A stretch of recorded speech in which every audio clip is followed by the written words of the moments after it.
అమ్మ ఎప్పుడు చెప్తుండేది, నేను మహారాణినని, నన్ను ఒకరోజు ఒక మహారాజు వచ్చి తీసుకెళ్తాడని, అతన్ని బాగా చూసుకోవడమే ఈ జన్మకి నా బాధ్యతని.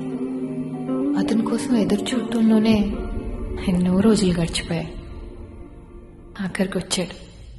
Shatamanam Bhavati శతాయుః పురుషః శతేంద్రియ ఆయుష్యేవేంద్రియే ప్రతిష్ఠతి.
Dhum ta na na, dhum dhum ta na na, dhum dhum ta na na, dhum dhum ta na na, dhum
dhum ta na na, dhum dhum ta.